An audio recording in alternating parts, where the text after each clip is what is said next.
प्रपंच चालवासाठी बिलकुल भिक्षा मागण्याचा दंड ते समर्थायचे. ते स्वतःच्या प्रपंचासाठी भिक्षेचा वापर करतात ना, ते रोज एकेका नरकाच्या पायरीला खाली उतरत चालतात असं समजा. आणि हा नरक कलियुगामध्ये मेल्यावर नाही मिळत, हा चांगली गोष्ट आहे. मला तर ते यमराजाचं कौतुकच करावं लागतं. इथल्या इथं हिशोब केल्याशिवाय खाली जाऊ देत नाही, वरही जाऊ देत नाही. नरकात द्या पण आधी इथं भोगून टाक सगळं जाताना. रामानंद महाराजांची भिक्षा होती मंदिर बांधण्यासाठी आणि अनेक प्रसंग आले. मला सांगायचं की जवळपासचे शिष्य लोक त्यावेळेला रामानंद महाराजांच्या बरोबर सेवेला असायचे.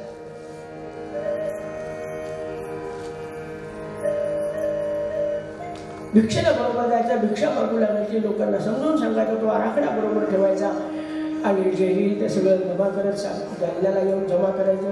जालन्याला ब्रह्मचैतन्य महाराजांचे एक शिष्य होते, रामभाऊ महाराज शौची असं त्यांना म्हणत होतं. 13 कोटी जॉब त्यांचा जालन्याला झालेला होता बांधकाम चालू असताना. ते सगळं हे पाहायचे, कारण तर रेल्वेमध्ये ओव्हरसिअर होते, इंजिनियर होते त्या काळचे जुने. त्यामुळे जसा आराखडा आहे त्याप्रमाणे काम झालं पाहिजे, ते काम केलं चालू होतं. रामानंद महाराज फिरत राहायचे, प्रल्हाद महाराज त्यावेळेला बरोबर भिक्षेला असायचे.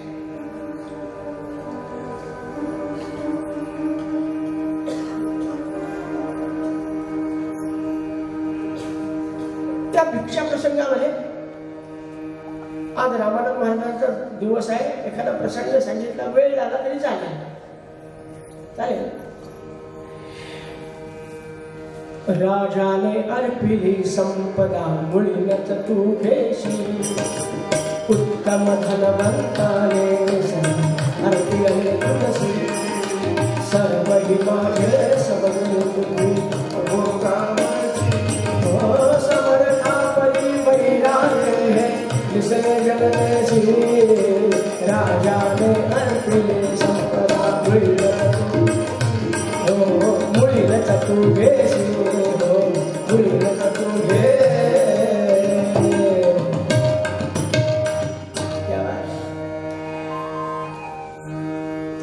भोजला नावाचं गाव आहे, उदाराम राजे. त्यांच्याकडे भिक्षेला गेले महाराज. साखरच्या असेल त्यांचा नातेसंबंध होता या देशपांडे कंपनीचा. आमच्या उमाकाकीचा माहे, त्यामुळे संबंध होता, जाण्या नव्हता, अनुभवच होते. तिथले लोक त्यांच्याकडे गेले.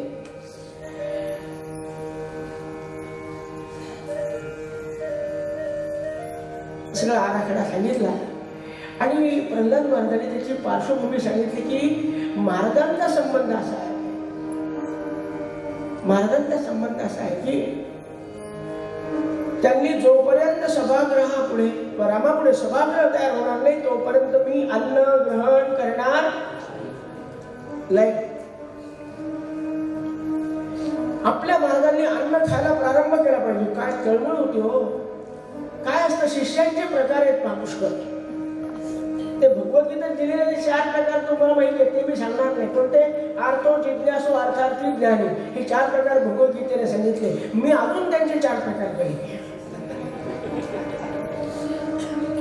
ज्यांना खरं सद्गुरूविषयी अत्यंतिक तळमळ असते, ते त्यांना दिल्याशिवाय पाणी पित नाही, त्यांना दिल्याशिवाय जेवत नाही, असे जे शिष्य असतात त्यांना जी तळमळ होती ती तळमळ काम करून टाकतात. आणि त्या भोसलेच्या राजांना जेव्हा समजले की रामानंद महाराज उपवास करतात, आता हे अन्न ग्रहण करणार नाही, म्हणजे मग आमची संपत्ती करायची काय. दुसऱ्या दिवशी सकाळी रामानंद महाराजांनी फक्त दूध घेतलं, फळं घेतले. त्यांनी काही सांगितलं नाही माझा असा नियम आहे, माझा तसा नियम आहे. नाही तर आपल्याला काय सवय असते, बाबा आपलाच आहे शिवलीला अमृत वाचल्याशिवाय आपण बिलकुल जेवत नाही. पण अर्धा किलो काजू किसमिस संपवतो ना, ते सांगतो ते नाही सांगते. मी शिवलीला अमृत रामानंदांच्या पुरुषाचा एक अध्याय घेतल्याशिवाय मी बिलकुल काही खात नाही. अर्धा डझन केळं, 2-3 सफरचंद सगळं पोटात बसवल्यावर इतके नियम. आमचे रामानंद महाराज दिवसातून एकदा दुग्धहार, एकदा फलाहार, बाकी का आहे, बाकी नामस्मरणाचाच आहार, हा त्यांचा व्यवहार. आणि आपल्या घरात एवढी पैशी संपत्ती पडून आहे. तुलाराम राजेला रात्रभर झोप नाही. सकाळी उठल्यावर महाराजांची पूजा केली आणि महाराजांपुढे तिजोरीच्या किल्ल्या ठेवल्या. म्हणाले महाराज एक कृपा करा, आपला 60,000चा सभा मंडप आहे, 40,000 रुपये या तिजोरीमध्ये आहेत, किल्ली आपल्या पायावर ठेवून देतो, राहिलेली 20,000ची व्यवस्था आपण जालन्याला जाऊन पोहोचेपर्यंत मी करतो. बऱ्याच दिवसात कोणीही न वापरलेला पैसा महाराज, आम्हाला त्याची काही गरज नाही, आपण उपास करावा आणि आमच्या घरात पैसा पडून राहावा, ही काही चांगली गोष्ट नाही, हे घ्या, मला आनंद वाटेल. खरं म्हणजे माझ्यासारखा रामानंद महाराजांच्या ऐवजी मी असतो ना तर काय केलं असतं, कथा संपल्यावर विचार आम्हाला. आता काही बंद नाही मला. रामानंद महाराज एकदम इतके चिडले, इतके संतापले की जा, मी तुमच्या इथं पाणी पण पिणार नाही, अन्न पण खाणार नाही. अरे तुम्ही माझी माणसं म्हणवता आणि असं म्हणता, तुम्हाला माहिती नाही मी काय तुम्हाला लुटायला आलो का? प्रल्हाद उचल आपलं सामान, जायचं आपल्याला, नाही थांबायचं यांच्या घरी. ते घाबरले महाराज, नमस्कार करायचं सुचलं नाही, माडीवरून खाली आले आणि बिचारा एवढा मोठा राजे माणूस रडत बसला. प्रल्हाद महाराज खाली आले. अरे रामानंद महाराजांचा राग इथून आहे, तसं महाराज म्हणाले होते ना, माझा इथून वर आहे म्हणून, हो साहेब तसं चला तुम्ही वर. हे पण महाराजांना राग यायचं कारण काय, मी काही चूक बोललो का? अरे बाबा त्यांचं म्हणणं काय ते ऐकून घे, ते संतापत नाही, आपल्याला योग्य मार्गदर्शन करणार. चला आपण वर जाऊ. आणि प्रल्हाद महाराजांनी त्या राजेंना दंडाला धरून आणलं, महाराजांना नमस्कार केला, त्याची मान सुद्धा वर व्हायला तयार नाही महाराजाची. अरे जो शिष्याला लुटतो ना त्याची मान खाली असते आणि शिष्याची वर असते. काय गुरुजी, अंगठी हातात घेतली, दिली कोणी? मागच्या भागवतात मी दिलेली आहे, त्याची मान वर आणि माझी मान खाली. ही दिलेली नाही, हसू नका मला हसतात.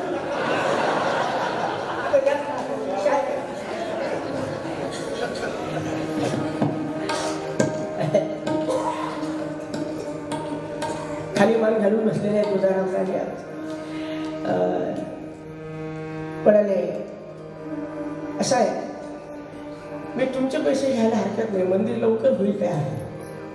तुम्हाला वाटतं की आपल्या गुरुने लवकर अन्न पाण्याला लागलं पाहिजे, पण आपल्याला समर्थाच्या दंडकाप्रमाणे समर्थ म्हणाले होते शिवाजी लागलेलं की अनंत हस्ते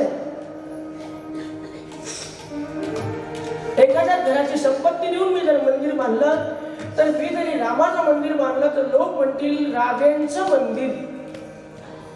मला कोणत्या कुलकर्ण्याचं, कोणत्या देशपांड्याचं, कोणत्या राजाचं, कोणाचं पांड्याचं मंदिर करायचं नाही, मंदिर रामाचंच राहायला पाहिजे. आणि त्यासाठी प्रत्येकाची एक पीठ लागली पाहिजे. म्हणून आपण गेलो तरी आपला मुलगा, आपला नातू, आपला पंटू त्याला वाटलं पाहिजे नाही या मंदिराला मी भेट देणं गरजेचं आहे, तिथं प्लॅस्टर निघालं, प्लॅस्टर करायसाठी मला 10 कोटी सिमेंट देणं गरजेचं आहे, हे वाटलं पाहिजे. मग एकदा पैसे देऊन जो मोकळा होतो ना तो शिष्य नसतो.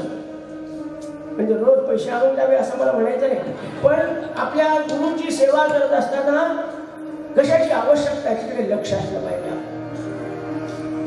अनेकांचे पैसे आले, एक एक वीट सगळ्याची लागली, सगळ्यांना आपलं मंदिर वाटलं पाहिजे. अरे तुमचे पैसे गेले, मंदिर बांधले, लवकर सगळं होऊन जाईल, पण उद्या एखाद्या वेळेला उपासना बंद झाली, नंदादीप कमी झाला, नैवेद्य झाला नाही, तर लोक म्हणतील आपल्याला काय करायचं, राजाचं मंदिर, राजे जाणे राम जाणे, आपल्याला पाया पडायचं सकाळ संध्याकाळ, दुधाचा चमचा हातावर घ्यायचा, मिळालेले प्रसाद हातावर घ्यायचा, काही का होईल असं वाटतं कामा नये. आज उपासना का झाली नाही, आज नैवेद्य का झालं नाही, कोणीही विचारू शकलं पाहिजे. संस्थान सर्वांचा असतो, हा मला काय विचारू शकतो असं संस्थानिकाला वाटूनच चालणार नाही. त्यांनी इतकं सावधान राहिलं पाहिजे की दिलेल्या वेळेवर सगळे उपचार व्हायलाच पाहिजेत, रामाचे असो की महाराजांचे असो. होत का नाही, आपली जिद्द कमी पडते. संतांच्या सेवेत राहण्याची माणसाला जिद्द लागत असते. त्यामुळे मी तुमचे पैसे घेणार नाही, मी बरोबरीच्या लोकांनी जे दिलं ते घ्या, ते घेऊन मी जा. 2,000 रुपये फक्त घेतले. पहा, 60,000 देणाऱ्या माणसाकडून 2,000 म्हणजे खरं म्हणजे शास्त्रापेक्षा कमी पैसे घेतले. शास्त्राने काय सांगितलं, पंचधा विभजन वित्तम इह अमूत्रच भिंदते. प्रत्येकाने आपल्या संपत्तीचा 5वा हिस्सा दान केला पाहिजे. म्हणजे घरी गेल्यावर कॉम्प्युटरवर टाकून मग विचार करा, तसं काही म्हणणार नाही. आपलं आत्ताच्या आत्ता तसं खावा नाही, कॉम्प्युटरवर टाकून 5वा हिस्सा पंचधा विभजन वित्तम इह अमूत्रच.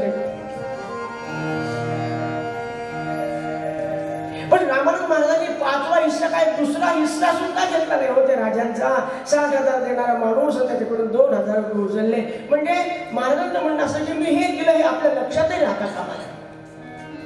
द्यावं की नाही आपल्या लक्षात राहता कामा नये. डाव्या हाताचं उजव्या हाताला, उजव्या हाताच्या डाव्या हाताला समजून अशी जुनी म्हण आहे. अशा पद्धतीने हे मंदिराचं बांधकाम. आणि म्हणून काय बोललं पैसा यायला लागला, बांधकामाला प्रारंभ झाला. पण बांधकामाला प्रारंभ होत असताना मग कमी पैशामध्ये मंदिर उभं राहायला पाहिजे. म्हणून आमचे प्रल्हाद महाराज, आमचे वडील नानाचार्य, अजून आमचे आंबेडकर महाराज म्हणून होते देवी उपासक, ते जालन्यापासून 20 किलोमीटरवर पहा, त्यांचं आजूबाई संस्थान आहे मोठं. तर ते यज्ञेश्वर शास्त्री कस्तुरे ही सगळी मंडळी, कोणी विटा वाहता, कोणी टोपले वाहता, कोणी चुन्याचा घाणा हाकलतं. आता घाणा नावाचा शब्दही तुम्हाला माहित नसेल. घाणा हाकलणे म्हणजे काय? कोणी पाणी आणून टाकले इमारतीवर, सगळे कामं ही संत मंडळी करायची. आणि दंडक होता रामानंद महाराजाचा की पाणी आणा की वीट उचलून ठेवा. श्रीराम जय राम रघुपती राघव राजा राम पतित पावन सीताराम राघव राजा राम रघुपती राघव राजा राम पतित पावन सीताराम राघव राजा राम पतित पावन सीताराम रघुपती राघव राजा राम पतित पावन सीताराम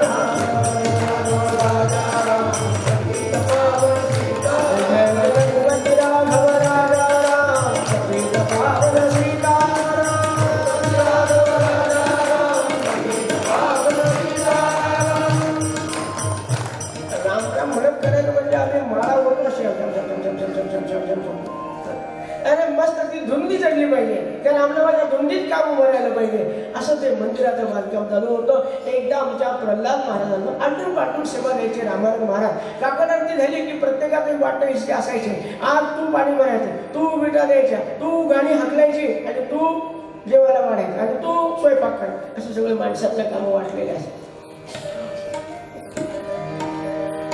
एक दिवशी प्रल्हाद महाराजांकडे सेवा आली की आज इमारतीवर पाणी टाकायचं काम करायचं. पाणी टाकायचं म्हणजे असं मोटर लावलेली हौद भरलेला आहे आणि असं पाणी टाकायचं नाही.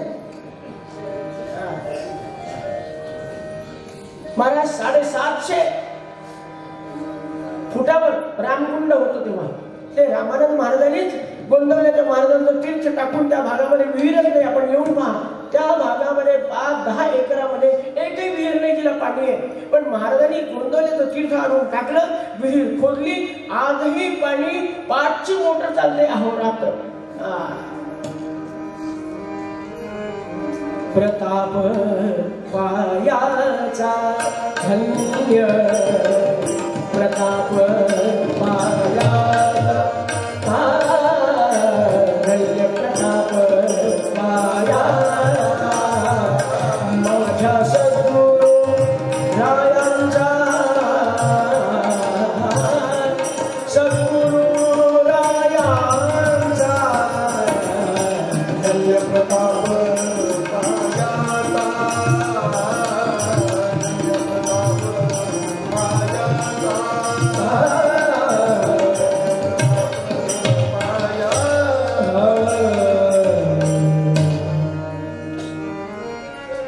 काकडांची संपली. एक पंचा खाली गुंडाळलेला, एक पंचा खांद्यावर टाकलेला, घागर उचलायची, तांब्याची घागर होती. रामकुंडावर जायचं, 60-70 फूट पाणी ओढायचं, 27 पायऱ्या उतरून खाली जायचं, शेंदलेलं पाणी घागरीमध्ये भरून इतकं पुन्हा 27 पायऱ्या वर आणायचं, बांधकामावर टाकायचं, पुन्हा दुसरी घागर आणायला जायचं. ते 7 ते 9, 9 ते 11, 11 ते 3 असं काही नव्हतं. मला सुरू झालं म्हणजे सुरू झालं. अक्षरशः आज्ञापालन याला म्हणतात. दुपारी 12 वाजले, 12:30 वाजले, नैवेद्य झाले, आरती झाली, लोक जेवायला बसायला लागले. सगळी नवीन आलेल्या मंडळींना पानं मांडलेले. रामानंद महाराज जेवायला बसले. जय श्रीराम, जय जय श्रीराम, जय जय श्रीराम, जय हरी श्रीराम, जय जय श्रीराम, जय हरी श्रीराम. फक्त पुढच्या मागचे माणसं म्हणत नाही, त्यांचं स्वाभाविक आहे. आपण किती वेळा जय श्रीराम जय श्रीराम म्हणलो तो 12:30 वाजेपर्यंत कोणी वाढणार, मग कशाला म्हणायचं. जाऊ द्या, राग करू नये. आपल्याला 4 दिवस या लोकात राहायचं आहे. जय श्रीराम चालू आहे, आता बस होत ठेवायला घेता म्हणायची वेळ आली. तिथे आमच्या माकोडीकरांची मुलगी होती. ती मुलगी म्हणजे आता तिचं वय 100 वर्ष झालं, आता गेली बिचारी. पण कमलाबाई नाव होतं तिचं. आपल्या वडिलाबरोबर आहे आप्पासाहेब देशमुख, त्यांच्याबरोबर जालन्यात आलेली होती. आणि ती आता लेकरूच लहान 10 वर्षाची होती. कोण काय करतं पाहता याच्याकडे लक्ष गेलं की हा जो गडी आहे ना, हा सकाळी काकडीपासून पाणी प्यायला थांबला नाही, दूध प्यायला थांबला नाही, चहा प्यायला थांबला नाही, गुळाचा खडा खात नाही. तर हे पाहतो रोज पावशेर गुळ संपवतो काही तर करतात. पण हा गडी एक गुळाचा खडा सुद्धा खात नाही. हे नाही ते नाही असं काय सांगावं महाराजांची अपेक्षा आहे तशी. पण ज्याला टाइमपास असं म्हणतात संस्कृत मध्ये, तो बिलकुल नव्हता. सारखं घागर ओटायची पुन्हा जायचं. अरे पाणी सुळीकडून व्हायला लागलाय, इमारत गच्च ओली गच्च झाली, पण कोणी थांबवत नाही ना त्याला. प्रल्हादाचं काम चालूच आहे. पण ती कमलाबाई म्हणाले, बाबा मी नाही जेवणार. म्हणले काय झालं, पाणी वाढलंय ना, तुला काय नको यातलं. म्हणले मला सगळं पाहिजे पण मला जेवायचं नाही. काय 12:30 वाजले. हा गडी आहे ना, हा जो पाणी भरतो मी पाहिलं सकाळपासून, हा कुठे बसला नाही, उठला नाही. सारखं घागर रिकामी करतो, पुन्हा टाकतो, घागर करतो, पुन्हा टाकतो. आणि मुखातून सारखं नामस्मरण चालू, ओठ सारखे हालतात त्याचे काहीतरी. ज्याला जेवायला बसवा तर मी जेवते. त्यांनी कमळेच्या हातावर पाठीवरून हात फिरवला, बाई गडी म्हणून आहे बरं, आपले महाराजच आहे हे सुद्धा. जा नमस्कार कर. आणि ती पानावरून उठली आणि नमस्कार करायला गेली. महाराजांनी घागर रिकामी गेली आणि कुंडावर नवीन घागर आणायला चालले पाण्याची. इतक्यामध्ये नमस्कार केला, टांगण उडी मारून बाजूला झाली. बाई हे काय करते तू. ते नमस्कार करते, महाराज मागे उभे, मी त्यांचा सेवक आहे, गड्याला नमस्कार करू नये. गडी कोण म्हणलं, ही मुलगी गडी म्हणली. महाराज तिला म्हणतात गड्याला नमस्कार करू, मी त्यांचा गडी आहे, त्यांच्या घरी राहणार, मला नमस्कार केला. आप्पासाहेब तिथे आलेले होते. त्यांनी मुलीला समजावून सांगितलं. आणि आम्हाला महाराजांनी दिलं, का हो आप्पासाहेब कुठे गेले, काय म्हणाली कमला, काय म्हणते आपली.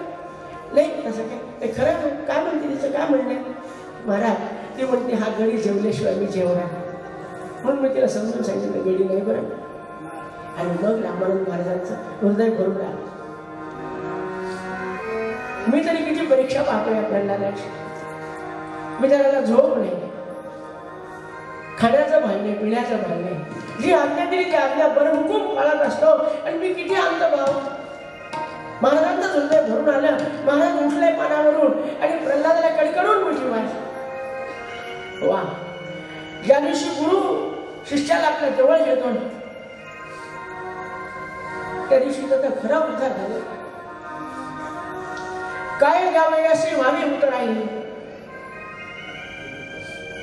अशी गुरुभक्ती कुठे पाहिली नाही, मी सुद्धा एवढी केली नाही. अरे शिष्यादीक्षेत परायण अशी अवस्था. प्रल्हाद महाराजांच्या दंडाला घातलं, मंदिरात नेलं.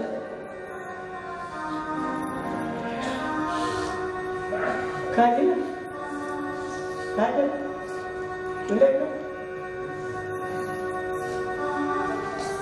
मनापासून आशीर्वाद दिला.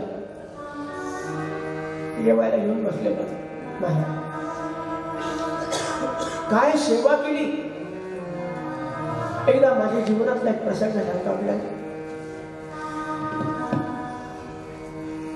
फार कमी वयामध्ये मला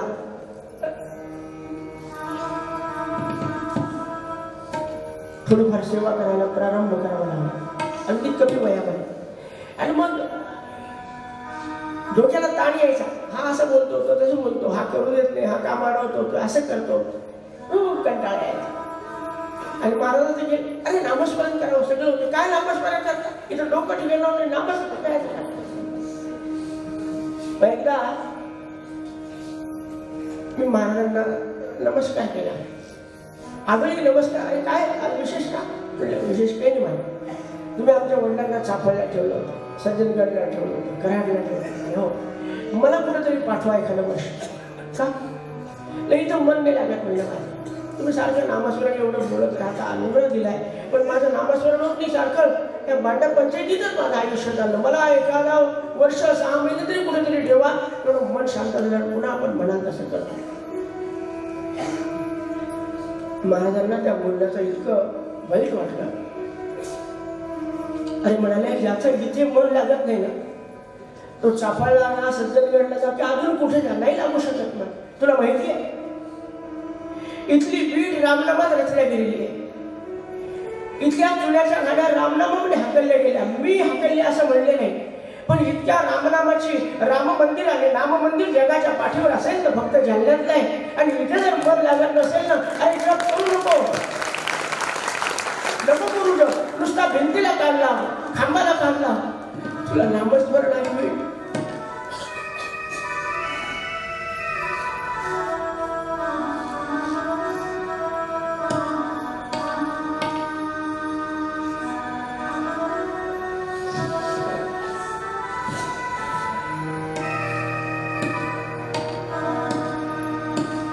काय अंतःकरण चालल्याच्या राम मंदिरात अडकलेलं होतं.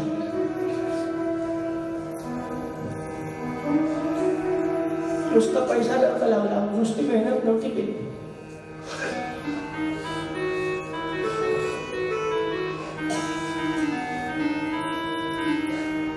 जवळपास बांधकाम होत आलेलं आहे. अधूनमधून प्रल्हाद महाराज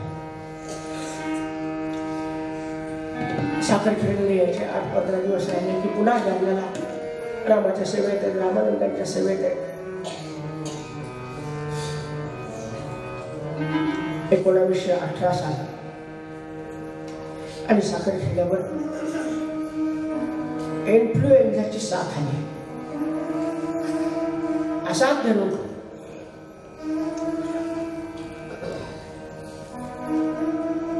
रोज गावात 2-2, 4-4, 5-5 पैक पडायचे.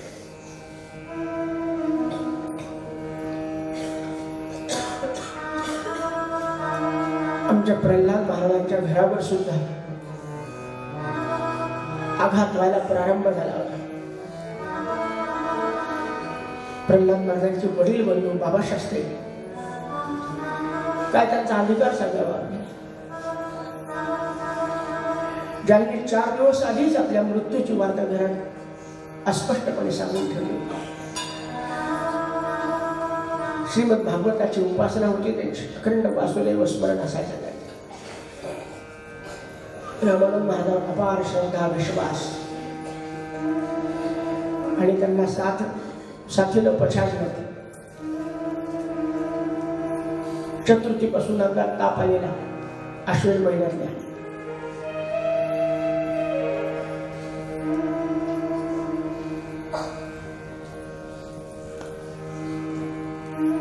आज अष्टमीचा दिवस आहे.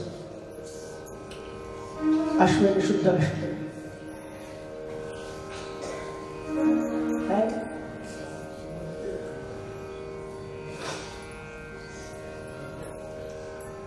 हा बरोबर, अष्टमी बद्ध अष्टमी.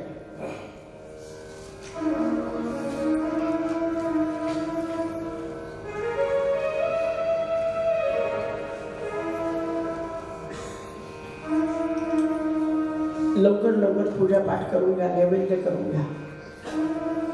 बाबा शास्त्री सगळ्यांना सांगितलं आणि आईला बोच जवळ बसवून दिली. आई, आजपर्यंत तुझ्या आज्ञेच वागलो ना. हो रे बाबा, मी कुठं काय नाही, मीच काय सगळं घर माझ्या आज्ञेतच आहे, कोणी बाहेर नाही. पण आज माझ्या आज्ञेत सगळ्यांनी राहिले. अरे बाबा हे काय बोलतो म्हणाले.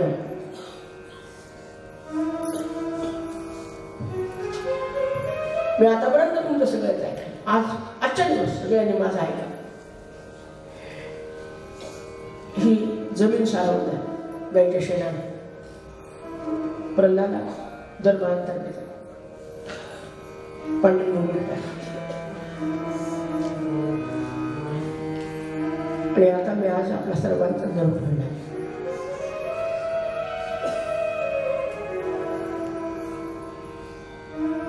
कोणाला काही सुचेना. आई मी सांगितलं होतं ना, आज माझ्या आज्ञेत राहायचं, काही बोलायचं नाही. अध्यात्म रामायणात वर्ग वाचायला लावला प्रल्हादाला आणि स्वतः ध्यान लावून बसले. अगदी 2 क्षण राहिले असते म्हणजे बाबा शास्त्री म्हणाले, अरे इथे पाठ मांडला रामानंद महाराज आलेले. पाठ मांडायला लावला. पत्नीला बोलवून घेतलं. जशी आपण पाद्यपूजा करतो तशी पाठावर संध्या पात्र मांडून सगळी समग्र पूजा करून घेतली.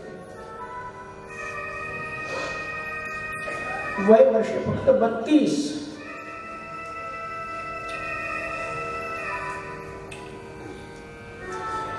आणि शेवटी पाटावर डोकं ठेवलं. वासुदेव महाराज समर्थ म्हणाले, मरणाचे स्मरण असावे. सावधानतानं मरण